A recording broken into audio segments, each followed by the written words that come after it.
Hi guys, welcome back. Welcome. This is episode 5, and this is our second YouTube video. So, yes. If you guys haven't checked out the fourth episode, go check it out. Let us know. Give us some feedback. Yeah, it's our first YouTube video, so let us know how you guys like it. It's also available on YouTube. On Spotify and Apple Podcasts. So yeah, it's not that deep, it's deeper. Where we just talk about our trauma on this healing and growing journey as two second-generational Latina sisters. So trying to break our generational trauma. Yeah, we just talk about our personal experiences and things that we have personally gone through and things we have noticed and just our personal experience. Yeah. And talk about our own trauma and our healing journey. And so if you guys are interested, just continue watching us, subscribe. This is going to be another YouTube video. And today we're going to be talking about money mindset. Which is very different.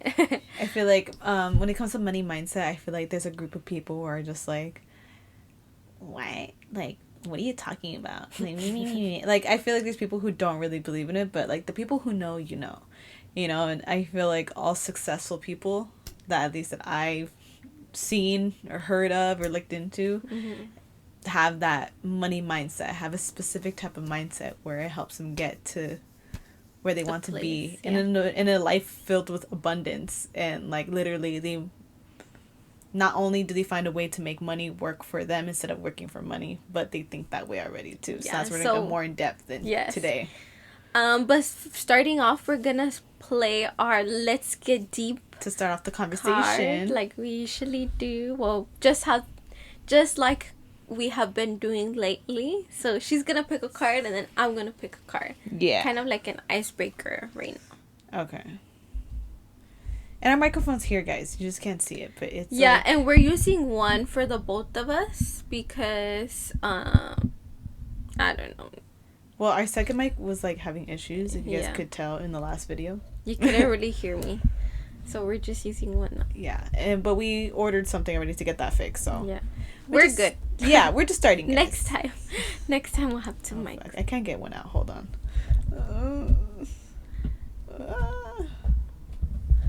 Sorry, I get nervous and freaky out now. Nice, sis. Okay. This is a deeper card. I keep getting deeper card.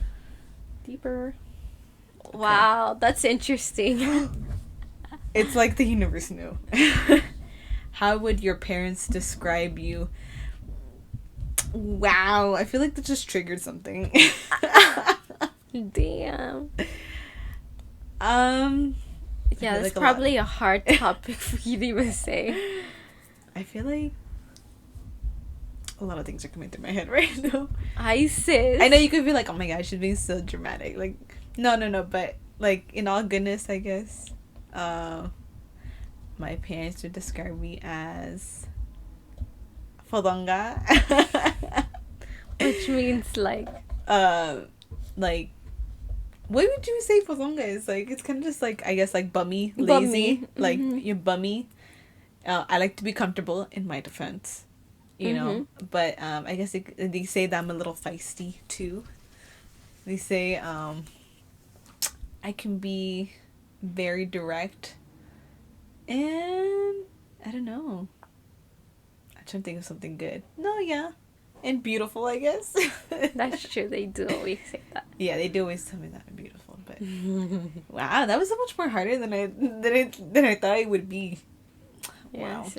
Okay, well, if you saw our last episode, you would understand. Yeah. So you guys should go check out. So what a great start off to this whole Trauma Thursdays. This is what we're calling our episodes now. Yes. So we're uploading every Thursday. So we're calling it Trauma Thursday. So we're talking about our trauma every Thursday. Start. Great conversation starter. Yes. Okay, now my turn. A ver. ¿Cuál es esta? It's also a deeper card. Oh, for real? Híjoles, why we're getting so deep? Oh, no. Because it's the card game. It says, If you could change one thing about your childhood, what would you change and why? Damn, me voy a poner a llorar, dude. Me voy a poner a llorar. Damn, guys, I'm gonna start crying. Touch. It's like our angels, the universe wanted us to talk about this. If you could change one thing about your childhood, what would you change and why? So honestly, one thing I would change about my childhood is I just wish I didn't see my parents fight as violently and in general as much as I did. And when I was a child, I think that would have definitely changed me as I am right now. I feel like a lot of the reasons why I am the way I am, or why I have certain mañas or like mannerisms or things, or como se dice, like habits, there you go. Is because of that. And yeah, I just wish I didn't see that when I was a child. So I would change that. It was traumatizing for the both of us. Yeah. It was traumatizing. Anyways. But yeah, I mean, whatever. I mean, let's just be full on honest. This is the whole point of this video. Like, I know we're not the only ones who probably, like, grew up like that either way. Like, you know, at least in Hispanic. Seeing our parents. Yeah, in a Hispanic household. I'm pretty sure, like, different situations. But same thing. Like, seeing such a, like, I guess, parents, like, impulsively react.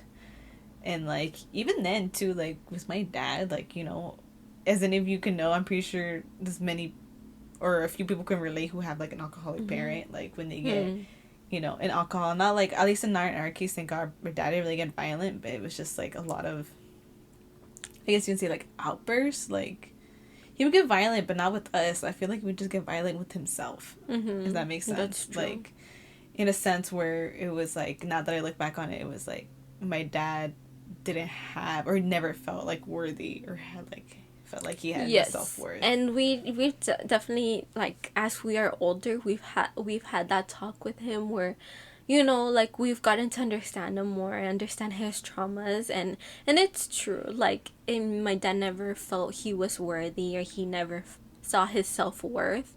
And then he grew up also in a traumatic household, and honestly our life kind of did like a full circle, you know, because he grew up also in an abusive house.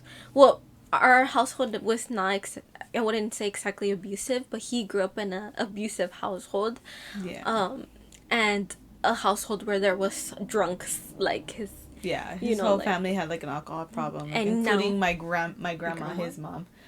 And my dad is like, you know, it's kind of like, you don't like to talk about that or say that about your parent, but like, he has an alcohol problem.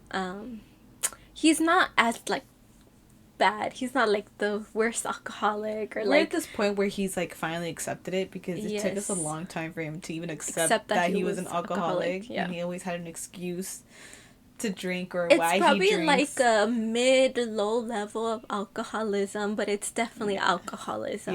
And we've experienced that like our whole childhood. And we find it so normal, and I'm pretty sure there's a lot of other families or like, in Hispanic households, because in Hispanic, like, culture, it's like very like, it's like a whole cultural thing where like, oh, los papás son borrachos, or mi papá se va a echar una chela, like, they're gonna drink a beer, or it's just like normal for your dad to drink, or your dad always craving a beer, or like, or just like things like that. And maybe not in all cases, but I know in like Hispanic culture it's very like common, or even to have like el tío borracho.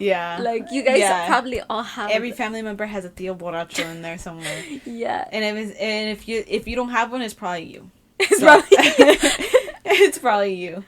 But and well, like, I feel that was like one of the things we definitely grew up with, and it's been a process to like finally have a talk with our dad and make him realize or want to be better. And you know, slowly, it's a process. Everything's a process. Everything is really a long process. But even like going into that, talking about like a Latino, like in a Latino family, like going back to, even I feel like this all connects, but even going back into like what we're originally going to talk about is like the money mindset. Like in a Hispanic household, I feel like, you know, you're just constantly always working. It's more of like a hustle, like, and work for that money. And like, such as like, for example, like going back to like the issues and problems that my dad has, we all have like a family member that we know is like a drunk. So like they don't have money for anything else, but they always got money for beer or alcohol. That's they always got money always for drinks. Find a way to. They always find a way to get money for alcohol, but they don't got money for nothing else. Not even for food. Not even for food. But like, hey, you're gonna spot or what? Because I don't have nothing. But when it comes to you need beer, you don't be asking nobody. You be getting that. They find a way. They find a way to just get it themselves. So like, I think that just goes to show, like, just even starting off with that and using that example, as in where when you tell yourself, oh, I don't have the money, like, you're literally making yourself believe you don't have the money. But for example, like alcoholics and stuff, they're like, oh, I don't have the money, but I will always have the money for this. So you do always have money. So it's never because you're never broke. Like, it just depends on the way you see it. Like, you got to see where your priorities at. Like, what am I prioritizing my money for? And I think that's a great example for, like, going into that. There's even an alcoholic, the way that they like tell their mind, like, oh yeah, like, I will always have money for this, or what, subconsciously, without them even realizing, they always do have money for beer. Yeah. Sorry, I thought someone was coming in. Yeah. I was like, they got us talking about them. Just kidding. But another thing, like, just talking, as we're talking about Hispanic culture, I just want to talk about, like, Lori touched on, like, the whole hustle mindset, where I feel like in the Latino community, it's just, like, so common for Hispanics to be like, oh, if you don't work, if you're not working your ass off, if you're not working 2 jobs and, like, literally just working until you can't no more, then you don't have money and you're not gonna ever have anything in your life. And, you know, I feel like that is very, like, as a second generation Latina, it's just like that mindset is just always passed on, you know, like, it's literally passed on generational. And like, you think about it, me personally, I feel like you think about it and you're just like, okay, we've had this like hustle mindset our whole life, but like, yes, we have little accomplishments here and there, but if you look at the bigger picture, like, who is the ones who have all the businesses? Who are the ones who are going on vacations? Who are the ones who, like, what are they doing? Like, and it's always the widows, like, it's always the white people. Like, they have, like, people who are privileged, they have that education, like, they're educated to know how, like, things actually work here in the real world. And I feel like us in Latino community, a lot of the time, since our parents are coming from a foreign country, they're not actually here. The main purpose that they came here is for the American dream. Yeah, and it's like, I want to say it's probably like naiveness, and definitely coming from like a foreign country, it's like that's what they're shown, like, work until you have the money. But it's like you can't really build off that, and like, that's actually not like a peaceful or right life to live, because like, I've seen it in my own parents, like, you just work, but what have they ever, like, really done for themselves? Have they really done what they truly wanted to do? And I feel like as second generation Latinas, that's where we're coming in, and we're like, okay, we're breaking this cycle, because we are privileged enough to be nacidas acá, born here in the United States, and we have that outlet. Even though it's not given to us, we have that opportunity to be a little bit open to these things. And I want to just like mention my first like encounter with this, just getting deep into, I just want to talk about like manifesting money and just changing your money mindset and affirmations and just being introduced to all that.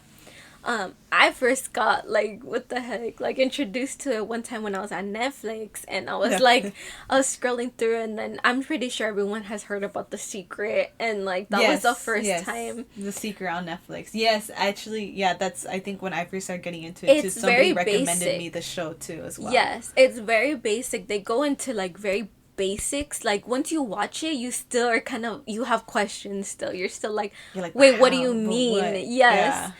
And like then more as I started to go into like my spiritual journey is when I started to realize like, oh, like there is, like there's different ways to manifest money. There's different kinds of mindset. And especially Lori also taught me a lot of things because she took an academy with Anita May, manifesting money. Yes, she has a podcast academy too called Manifesting Money. And she has her courses, 31 Days of Abundance, Manifesting Money Academy. Right now they're working on something because I'm now part of her team, which of course I manifested this because I quit my job and again I'm doing something that I really wanted to do. That's what we're gonna get into too. Yeah, we're getting into depth to that. I just want to I think the whole purpose that we're even doing this in the first place, because for example someone like Anita, she is Latina as well, and she built something from like zero up. And now she's like, not only is she flourishing, she's growing, like she's doing great, but she's growing, she's getting even better now. Like she's only growing now because of the type of mindset, and she doesn't adapted. And she doesn't, you had to constantly always adapt, and that's something that I just learned. Like when you are getting in this mindset, you decide to like, okay, like I want to fucking change something about my life. Like I want more money. Like I'm tired of living paycheck by paycheck. I'm tired of working for this fucking job that I fucking hate, but here I am because I need to make this fucking bread because this is what they taught me, because this is something that we grew up in, where it's like you gotta hustle for the money, but no one ever taught us how to make the money work for us. You know, and there is ways and there is loopholes, and that's why we are privileged to be living here in the States, because there is loopholes here that not a lot of people know about or are educated about, or this knowledge is only like given to higher privileged people and Latinos. But not community. Only that, I don't even think it's like, yes, that's part of it, but I just want to talk about like just getting into the whole spiritual like thing. We're gonna get on a different level this episode. Yes, but that's what I mean. It all connects. It all connects because like getting more into deep like depth about that is just like we are all energy. Like that's all it is. Our life is literally our own reality, and you guys have probably heard that right now. It's like popping this whole spirituality thing, but like everyone's it's so talking true about it. It's like we make our own reality because we are literally energetic beings. Like this is already scientifically proven. Like they have released like, the documents and records already, the like government proving it.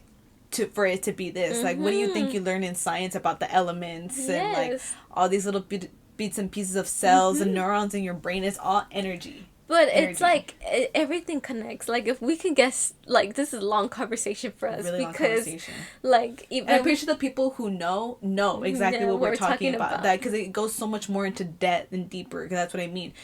Us even focusing on our money mindset led us in deep. At least for me, it led me deep into this rabbit hole that ended up making me more open and more in touch with my spiritual side. Because let me explain what we mean by this. So basically, like once you, like I mentioned before, once you get into this money mindset, they start teaching you about like manifestation, affirmations, even synchronicities and like numbers, which they say come from their angel numbers, they come from your angels. But I just want to start off and just say that like this all starts with yourself. As like I mentioned earlier, we are energetic beings, but what was I getting with this? I fucking lost myself right now. Bruh, no you didn't. I don't know. I was so ready and passionate. I was listening to you. I was like, oh yeah, she's going somewhere. She's going somewhere. Waiting for you. You told me you forgot. I freaking forgot what I was going to say. Yeah, so basically we're energetic beings and like... That's how we're about manifesting money. I don't know what you were getting with this point, but I thought you were getting to the point as... I was literally, it was at the tip of my tongue and then I lost it in a second. I don't know. Well, since... I don't know. Hold on. Give me a second. I'm gonna give you 2 minutes. I want to try to continue and finish this for you, but I don't know if we're on the same page. Hold on. What were you gonna say? Well, I was gonna say, because we are... Oh, okay, I remember. Oh my gosh. You see? So, okay, let's just come back into it. Oh my god. So, because we are energetic beings, like, it all leads up to ourselves. And this is why, like, when you're being taught, like, about manifestation, affirmations, is when they teach you that you have to heal your own trauma and things that have hurt you, because you are literally energy. And if you don't heal these traumas, they will become blockages for you to be in your highest self. And you have to be in your highest self to be able to attract money, for allowing it to flow. So like everything is just connected.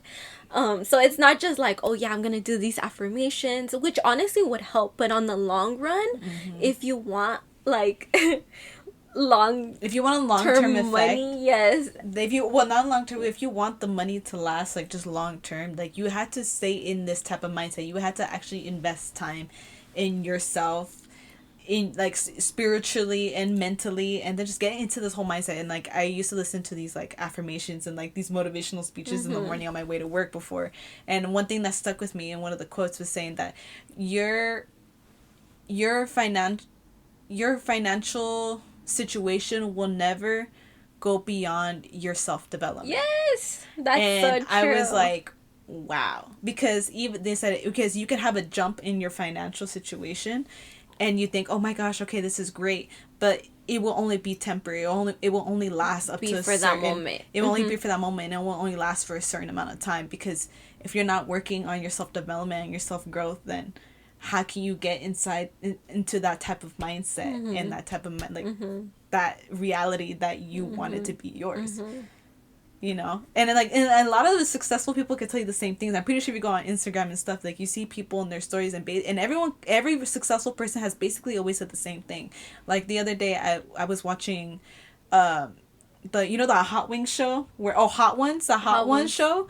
Okay, so a lot of the actors and the like players, or like all these famous people that he interviews with, is a group of them where just like, okay, it's whatever. But there was like a good big chunk of group where a lot of them were saying the same thing, like Salma Hayek or like Logic, and they were talking about how they got to this success. Like it's literally just on your personal development. It's investing time and energy into yourself, because once you do that, then this is what changes. And honestly, like before my sister got into this whole like the academy with Anita, I was actually telling my sister that, because while I was working, I wasn't there yet, but I was on my self-development journey. I had told her, I'm like, I always take care of myself, and I always do whatever I feel, and like, and I go like, I base my life on whatever I feel. And I feel like if I do that, I will become successful, because I'm investing all my energy into myself. And I feel like because I'm doing that, this is going to lead me to greatness. And I have always said that.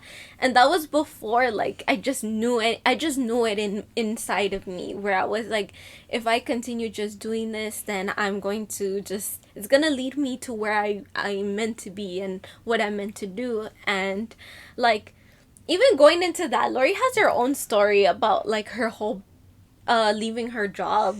Yeah, I feel like a lot of people can relate, because I know there's so many people working right now, they're so miserable at their 9 to 5. No, we know there is people like miserable, and I'm like, you've seen it on TikToks and stuff where like people always talk about this generation and like how they're different, they're built different in this job, and it's like, no, it's true, because like we're fed up, we're more woke. I feel like we're more like knowledgeable now too, and thank God to social media, right? Because I feel like it's a bittersweet. It has its ups and it has its perks, and it has its like its negatives as well, but it just depends on the way you want to see it and the intention you're putting out there as well. Yeah, for sure. And so I forgot what I was getting with this. What was it? That already happened to me. You were talking. Well, we were gonna talk about your whole journey. Oh yeah, like, about quitting my job. Yeah. Okay. Cool. Yeah. So me personally, like that's what I mean. This generation, like me, I got to this point where I feel like I always knew, like I was destined for more in my life, and I always knew like I wanted to do something where it was gonna, like, I guess in a way impact other people's lives, or in a way like help others, you know? And I feel like, and I told Betsy this today too, I feel like every year for like a really long time for my whole life, I think since like high school, maybe even before that, I felt like every new year that would come by, because we're getting to the end of the year now, and then the new year would come, and I'd be like, okay, well this year nothing really happened, like, oh, the years always felt the same. I felt like every year I was just like, okay, like what did I do? Like I haven't done anything, like I haven't done much. And I guess like I guess it got a little better once I hit 21, because you know you turn 21 and then you're finally able to drink. So for me, I was like, oh, okay, I had fun this year a little bit, but then COVID happened, literally, and that's kind of when it all started, because I worked during COVID. A lot of people lost their jobs, but I stayed in my job during COVID. Even Betsy did too, because a lot of people lost it. But since we were only out of work for like a week or two, and then we were called back in because they needed help at the restaurant. Was it even a week? Yeah. It was like 3 days. Yeah. But since we're such great workers, they called us in, right? Of course, the Latinos are always the best. We're always the hardest working. And I'm going to say that fucking facts, because the majority of the people who worked in the restaurant and the people who were the best and who were like the great employees that they would always call and could rely on were always the fucking Hispanic Latinos. The Latinos. Best believe all of us. You can rely on them for like, always rely on us. Yeah. For being hard workers. But that's not the way. They fucking take advantage of us. They do. And we're fucking underpaid, okay? That's what I mean. Like, we're learning our fucking worth, because like that's what I went through. I was a manager. I was like, I went to supervise and then I was a manager, and I was not getting paid for the amount of work I was doing. I was placing orders. I was taking care of the whole restaurant by myself. I was breaking people. And for the salary that I was getting paid less than what I was when I was just like a regular employee. But then, like, I don't know, like I stuck in there, and I felt like it just my job turned into a routine. Like, I did the same thing every day. I woke up at 7:30 a.m., got up, got in like my work clothes, went to work, spent basically my whole day there. We don't have to get out to like 4:30 or 5, come back home, like just come, like chill, like take a nap or something, and the day would end. I would eat, and you wouldn't really do anything for yourself. Yes, and, like, you just work.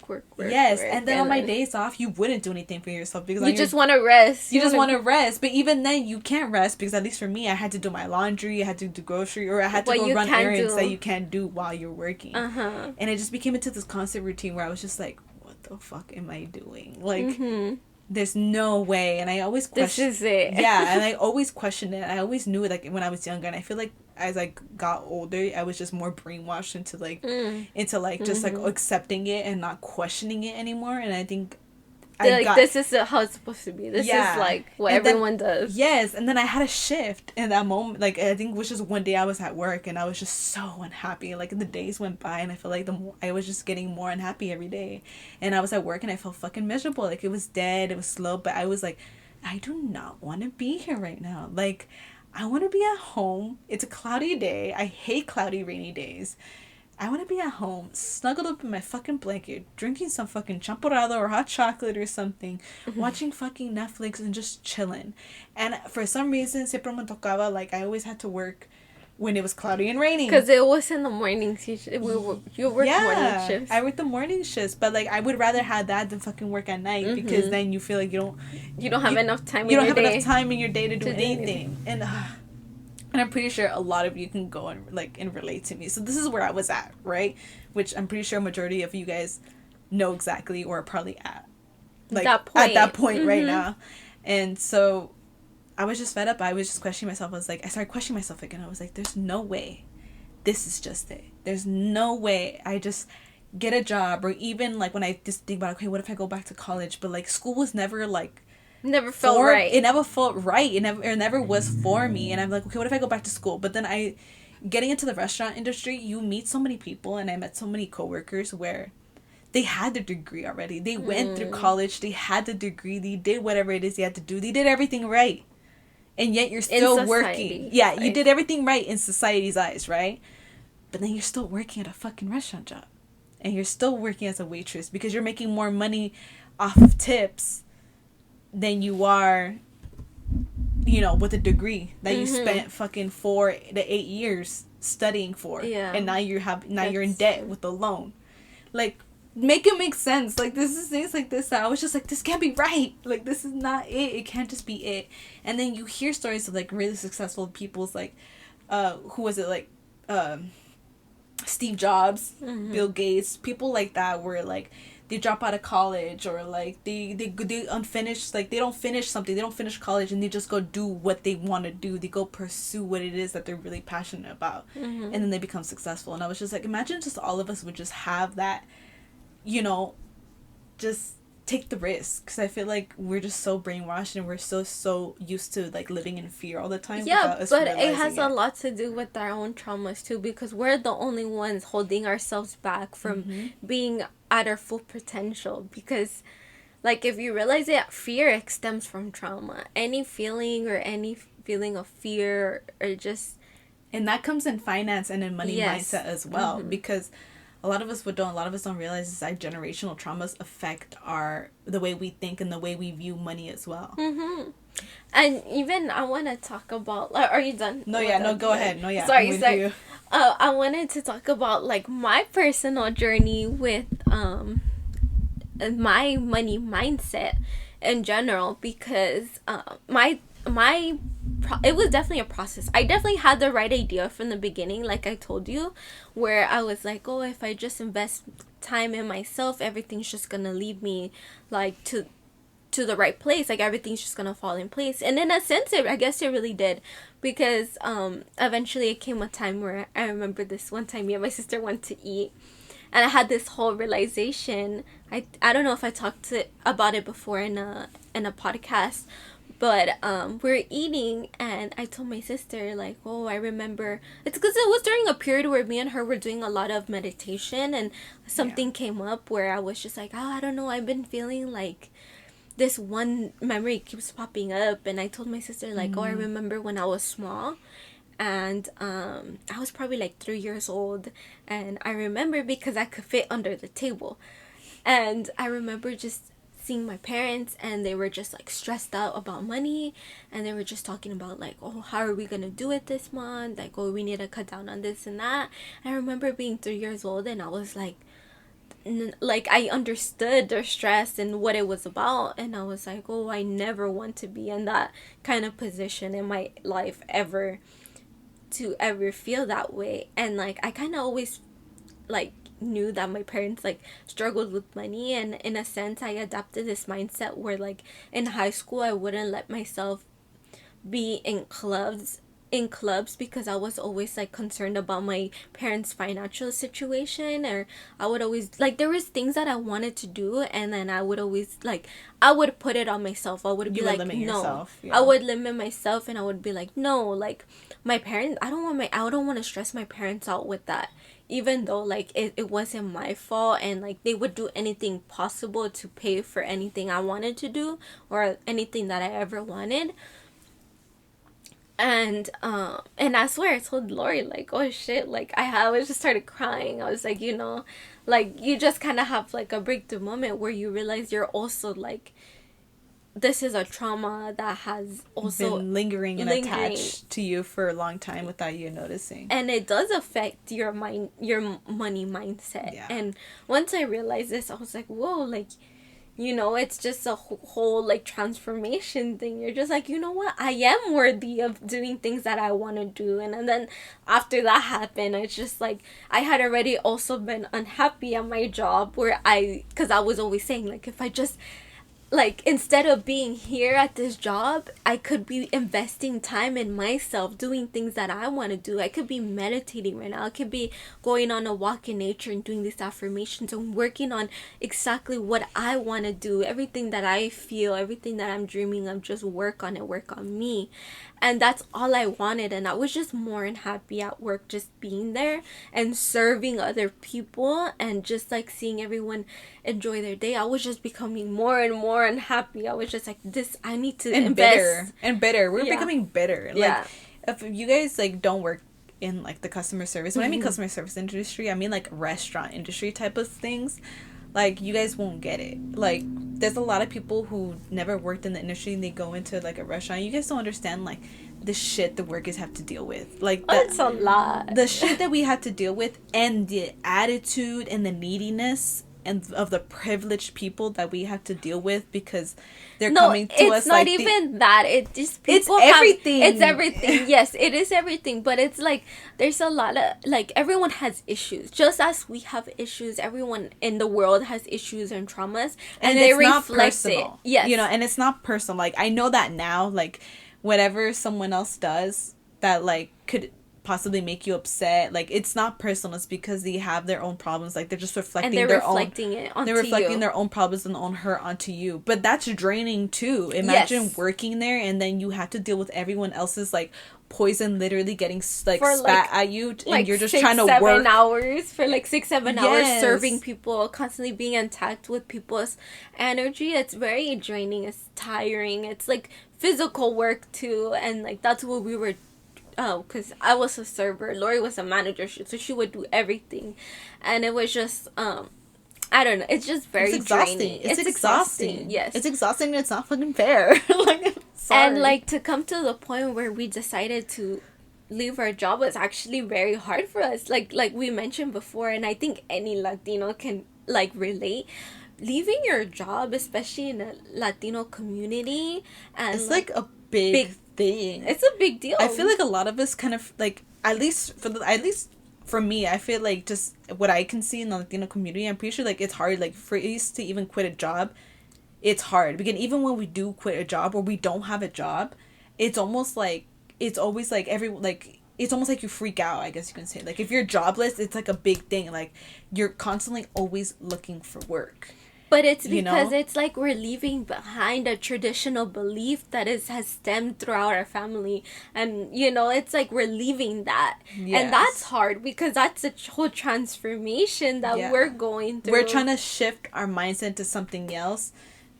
And trying to train our mind not to be accustomed to what we grew up with, which was like literally you had to have a job, you had to hustle constantly, or else how are you gonna do it? Yeah, like how are you gonna make it through life without a job? This is the first time I've ever not had a job since I was 15 years old. Yeah. And like same. I'm barely just getting comfortable with it. This is like a long adjustment. It's only been a few months, but still it feels like it's taken forever for me just to adjust to it. And it's hard. It's the thing where you like especially coming from like a Hispanic family, like you're gonna hear things, you're gonna be like, oh, like no trabajas, entonces qué haces? Like you don't work, and are you studying then? Like if you're not what working, are you doing? Yeah, like if you're not working, then you have they basically say like if you're not working, then that means you had to be studying. Yes. And if you're not studying, you had to be working. You had to be working. So if you're not doing neither, you're just like, okay, so then like what the fuck are you doing? Like what are you doing with your life, basically? And like personally, I've been studying because I like it. I like to learn. I like to feel like knowledge is constantly flowing. But like lately, I honestly didn't do my finals. I just kind of came to a point where I felt like I was dealing with a lot emotionally these past weeks, that like I didn't have enough energy to put into school, and I think that's okay. I'm not gonna shame myself for that. I'm not gonna feel bad about it. And that's surprising because she was always very like into her books and her studying. She was passionate about it. I love it. I think it makes me feel good. But at the same time, I know that limit with myself. Like, hey, if this semester I'm not going to do my finals because I'm going through a lot personally, I'm not going to shame myself about it. Because I feel like, I think that's also a transformational moment. Because also, like, I grew up, my mom was kind of like, what are you doing? Like, you didn't do your finals. Like, then what are you doing? Like, they would always make you feel like that's what you should do. Or always put school and work first. Which is, like, it's understandable. But it's like once you understand the principles. Okay, sorry, our camera cut off. Yeah, but as I was saying, once you understand the principles of life, and you understand that the truth is that you just need to invest all your energy into yourself, because that's all that matters at the end of the day. You are the person that's gonna lead yourself to greatness and success as long as you take care of yourself. So that's the moral of the story. Yes. The only person in your way is yourself. And that's on facts. Yes. And another thing that like honestly that was coming up like a lot when we were already like leaving our job, or me especially when I was leaving my job. Like, there was just some things we were like noticing more and more, and that kind of like led us to quitting our job. And then, like, even now that we're not working and we look back on it, we're like, okay, yeah, so we were right about, like, we were right. Like, it's just being in the same energy as people who are in that same mindset, as in, like, the hustle mindset, and you had to work. And while you're trying to shift your mindset to this, like, something else, as in, like, trying to make the money work for you. and like as in like the money needs you, or like the you and money need, like same going back into all that too. You need to have a great relationship with money, and I feel like a lot of people understand what they mean by great relationship with money. And Anita like basically touches up on a lot of that in her podcast too, where it's just like you had to treat money as in like we see it like for I don't know explain it. It's like as in for us like we see it as in like when you bring up money, like I feel like a lot of us can be like it's like a tension. It's almost like oh we don't have money, or we don't have enough money, or it's always like it's not a good reaction, I feel like. You know, unless it's being given to us. Yeah. But it's the same thing where it's like you need to have a great relationship with money when it's there and even when it's not there. You need to appreciate money in every single form that it comes to you in. It's just the way that you view it. And that goes into mindset and work on yourself too. Lori has a code, by the way, for Anita's I do have a code. Courses. So we're going to put that in the description. So if you guys are interested, we're going to put her link to that. Yes. I'm promoting the 31 Days of Abundance, which is what I took the academy, but it came with the 31 Days of Abundance. Yes. And Anita's also having a workshop as well, too. So if you guys are interested in that, just check it out. It's definitely worth it. It'll shift your whole world as it has for us. And DM me for the code if we don't like. I'm gonna look for my own code, because each course has a different code. So DM me for the link. I will send it over to you. More than happy to. But yeah, also like touching on that, where I felt like a lot of, well, obviously like our co-workers, I felt like they had that attachment and the same mindset that we had, where it was just like, oh, like if you don't work for it, then you don't have anything, or like it, I don't know, like it was obvious that the majority of everyone there was just unhappy that they felt like they have to be there. And honestly, that's not like, that's not like, you know, what anyone truly wants for themselves in life. Like, no one truly wants to be working a 9 to 5 where you're not your own boss, where you can't make your own schedule. You have to show up. You're busting your ass off for a paycheck that doesn't even feel like it's worth that. A paycheck that you can't even feel like you can even use on yourself in majority of the time, because it's just a paycheck that you're getting to survive. So the whole time you're just like on survival mode. You're just on survival money, and that's like when you're working like that, or maybe some not even that way, but I feel like you just like, I just feel like your energy, whatever you put into a job, and then you have like a set like minimum wage pay, but it doesn't add up to the amount of energy you put into that job. Exactly. And like I feel like a lot of people feel that. And especially if like you're a good worker. Let me just put that out there. Especially if you know you're a fucking good worker, and I know you guys know if you're a good worker or not. We know, okay? Because I know damn well I was a fucking good worker. Betsy was too, and a lot of us in the Hispanic community, we're fucking amazing workers. But imagine if we would just put that time and that energy that we do into a job, and instead put that time and energy into us and something that we want to do, we would do fucking amazing things, that lead dude. You? Yeah. That would lead us to like, imagine. Exactly. Like if you just question yourself and be like, oh, like I know I'm a great worker, just like being, and then detaching yourself from that materialistic kind of point of view, being like, imagine if I was that great of a worker but on myself, and started to work on things that I wanted to do, what I feel I'm passionate about. But also question yourself, what's holding you back? What's a fear that you feel? And like once you start questioning yourself, you're like, okay, but why do I have that fear? And then Where does that stem from? Then you start looking for answers, and then but what you soon come to realize is those answers are within yourself. Or you already know the answers. You're just not seeing what's right in front of your face because you're so like adjusted or brainwashed to like, or accustomed to something that you're so used to. You're comfortable. And that's why people say like, don't stay in your comfort zone. Like don't be comfortable.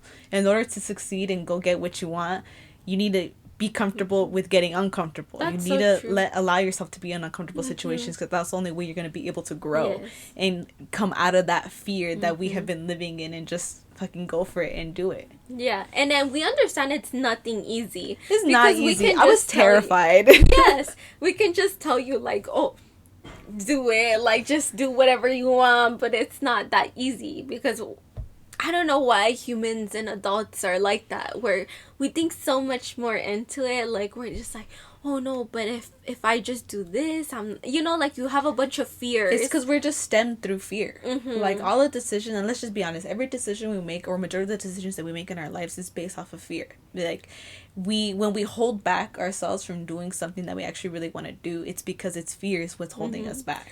But if you would just keep that in mind, that everything's going to be okay and everything's working out in your favor, and just trust your intuition and trust your feeling, which is also a skill. It's also something you have to develop, and something you have to practice too. Because we didn't think this way in just like overnight. Like this, we knew about it. We heard other people do it, and even me, I was just like, oh my gosh, like I don't even know like when I see the day when I will have the same story as that person, or as these other people who just quit their jobs and went to go ahead and pursue what they were doing. Like never did I think I was gonna be the one to quit their job and go pursue what I was doing like so soon.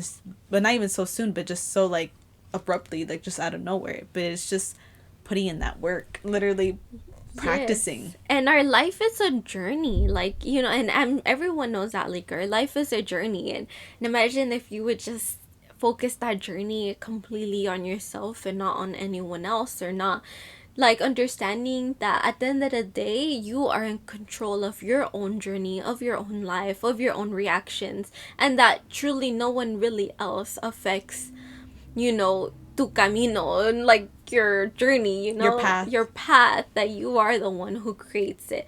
Where, however you allow yourself to think about yourself, you're the only person that puts either no limits to your dreams, or you put the limits. Like if you believe like, oh, I'm not good enough to have a business, or I'm not, like, you know, you believe that, you're the only person putting the limit on yourself. Or even, it's not even about even feeling worthy. I feel like a lot of the time, sometimes we could, like, we feel worthy, or like you're to that point where like, no, like I know I deserve this, but what we don't realize subconsciously is that there's a fear still there that's blocking us, and that goes within every phase of your life, or whatever phase you're going through, why you're getting to this, you know, this dream or this reality that you want for yourself. It's adjusting yourself, and that's easy. You have to be uncomfortable with getting uncomfortable, because each phase in your life and each phase of your journey forces you to be in situations uncomfortable that are rooting to a fear. I hope you guys are understanding us, because I hope we're not like sounding like a whole bunch of like, como se dice, like nonsense. I hope you guys are understanding. I know it's a little complicated. But I hope you guys understand, and the people that do understand, you know what we're talking about. And honestly, it's just like, it's just starting. It's just doing the work within yourself. Just starting. Like, I don't even know how to explain it. Like, just starting. Do something that it makes you uncomfortable. Do something that you always wanted to. Just starting with something so small, like Lori did. Literally, my little small moment of the first thing ever doing something for myself. It's because I feel like everyone always saw me as like such a like serious person, or kind of like kept to myself. But there's a lot of things that I had interest in. Like, for example, I love reading. I've always wanted to be part of a book club, but I never did it because I don't know why. I was just like, oh, well, that's weird. That's kind of weird. Like, I'm gonna be talking to strangers. Like, you know, what are other people gonna think? Like, you know, like, I'm not that person. But in reality, it's like, no, like, that's something that I like. Like, if I want it, and like literally, like, I knew I've always wanted to be in a book club, but why wasn't I? It was because the fear of putting myself out there, the fear of just I was thinking it was weird for me to go ahead and connect with other people. But in reality, like, it was like one of the best decisions I ever did in my life. It's what literally started me on this like journey of like self-love and giving myself whatever it is I wanted. I joined the book club, and right off the bat, like first 10 minutes into like my first session of the book club, like I was in love. I was just like, oh my god, like this is where I need to be, like surrounded by these other like individuals who like are on the same mindset, or on the same journey. Because we were reading the 4 Agreements. That's the book that we were reading. I highly recommend that book, the 4 Agreements, and I will always forever preach it. And it's like the introduction of like a guide to life of what we're talking about. Like, it all makes sense, like it all connects. Like I said, just start getting into it, and then you guys will eventually like understand and realize what we're talking about. And we'll try to break it down, you know, every here now and then, but it's kind of hard to break it down into small words, because it's just something that you just experience and you go through. Like, it's your own journey. Like, yes, but if you're interested in that, please go read that 4 Agreements. You can find it anywhere. It's so popular. Yeah. For me, my uncomfortable moment was just actually quitting, because I was actually like, I was actually very attached to, oh my god, everything really connects, but like I've always been really attached to my mom, and for me it was just always this thing where I was like, oh, I'm working because my mom isn't working, so I'm the one buying her everything that she needs, or feeling like she can rely on me to buy her anything that she needs. And for me it was that, like, again, like, since I was small, like, I knew they struggled with money, and like if I'm working I could give my parents money when they need it. And like, I don't know, I just had this thing where it's like that was the only thing holding me back from like actually quitting my job, just my parents feeling like, oh, like I want to give them money, I want to make sure I have money for them to like to give. But like at the end of the day, I just realized, like, I'm just so unhappy. Like, I'm not gonna get anywhere by just staying at this job. I should actually invest it in myself for the long run, so in the long run I can do this for my parents. And that's also something I had to break within myself, because like if I didn't do that, I don't think we would have gone through so much of like we went to a death with our family trauma, and like Yeah. that actually helped me detach my attachment we issues. went through like, a lot in just the span yes. of 1 year. Let's just say that we're coming to the end of the year, and we went through a lot. And I'm still going through a lot right now. Like, not even to mention, like, just things have really been testing me. I don't even want to get into depth but of it right now. But I'm always reminding Betty that that everything that we go through is for a purpose. And even then, like, when I have my own hard times, like, I feel like even now, what you would call like challenging times or whatever, like, I feel like I don't even consider it challenging anymore. I'm kind of just like I just know, like, I'm just content with it, if that makes sense. Like, I'm just like, well, I know this is happening because this is preparing me for whatever is to come, and to be for a greater to be good. Better. Because I check my horoscope every day on Moon Omens on Instagram. Okay, shout out to Moon Omens, dude. They're so accurate. Yes, they're so accurate. It's insane. Every time me and her read our horoscope, we're like, what when we do a horoscope for the day or for the new moon, and then like once we go through everything, we're like, yep, made sense. Remember what the horoscope said? I'm like, remember, and we always go back to it. So shout out Moon Omens. Okay, they're doing great. You guys are like so accurate. Love it. But yeah, like, I don't know, that's basically our sum up about like our money mindset. It goes into a lot, because I feel like it goes into a lot, because your own money mindset, like your own generational trauma and your own inner childhood trauma too, can be connections to why your money mindset is the way it is, and why you're not allowing yourself to get into like that full mindset like how other people are. But it's just practice. It takes a lot of practice. It takes a lot of work, like inner work and healing. And that's what we say about like getting spiritual, because during this whole journey and even just shifting your mindset, like it does take up a lot of energy. And when you don't realize, it's like you do need to do certain things for yourself to help you continue to have this energy to do more and put more energy into what you love and pursue, and putting that into yourself. And it's okay to stop, because I've heard like a lot of people are, like, a lot of like spiritual teachers have always said like it's okay to stop and, like, take a break from your journey, your healing journey, to stop having these moments, because it's actually, every moment's actually still a learning journey. But it's okay to stop and just... Alright guys, sorry, camera keeps cutting off because we're running out of storage. So more of the story, your money mindset has everything to do with your trauma. So work on your trauma, guys. Heal your trauma. And I promise you, everything you want in your life and everything you've ever dreamed for will start to fall into place. Just do the work. And it's already a reality, guys. It's already happening in a different world. So you just have to align it. Yes. And that's going to be the end of this video. Just to not make it any more longer, because we have no more storage. Alright. But yeah, thank you guys. You guys have a great life. Yeah. Great rest of your week. We'll see you next week, guys, with more storage. And... follow us on Instagram, YouTube, subscribe, and yeah, that's it. Yes. Cool. All right, they're going to cut us off. All right, bye.